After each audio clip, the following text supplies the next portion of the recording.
The fourth installment of the Mega Man Zero series introduces gameplay changes, but does not deviate from the platforming of its predecessors. Players guide Zero through 8 main selectable stages, which are usually separated into 2 parts by a mini-boss battle.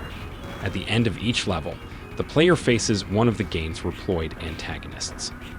Mega Man Zero4 includes a new easy mode not found in its prequels, in response to criticisms that the Mega Man Zero series had become too challenging.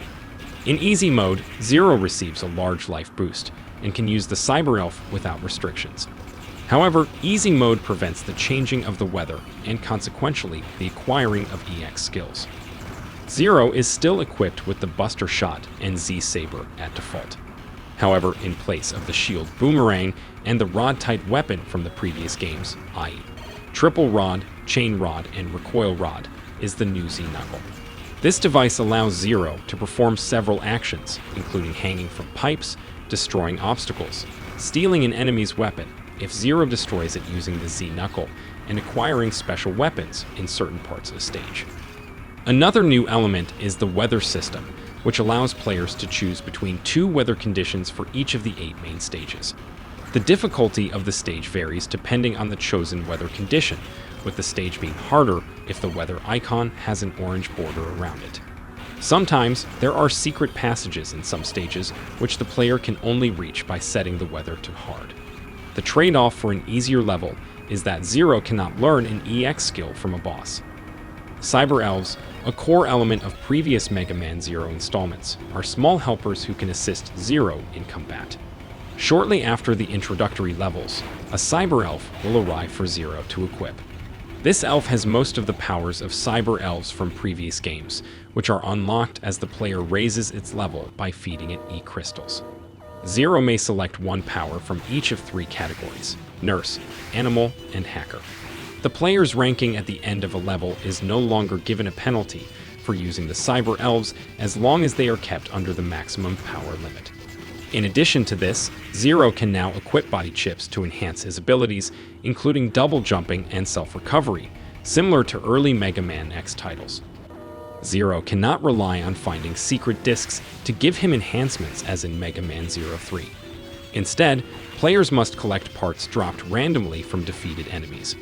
Recipes for combining these parts can be obtained from NPC the player rescues, or a Cyber Elf after its stages of evolution. However, the majority of the recipes are found through experimentation with combinations of parts.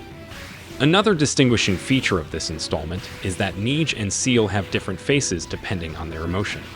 For instance, after Zero dies, Seal is sitting near a tree and tells a promise that saddens her and brightens her. Neej also has an angry face, one that Seal lacks. Mega Man Zero 4 has an average of 77% on Metacritic in game rankings, making it roughly the 85th best-ranking Game Boy Advance title. Mega Man Zero 4 entered Japanese sales charts at number 8 during its release week.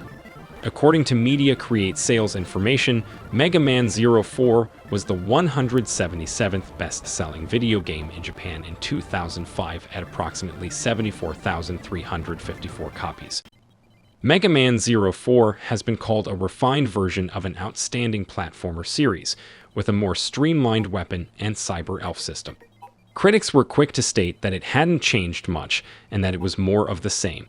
One reviewer, however, stated that the level designs were slightly less challenging than those of previous installations, but more inventive. The simplified Cyber Elf system received mixed reviews.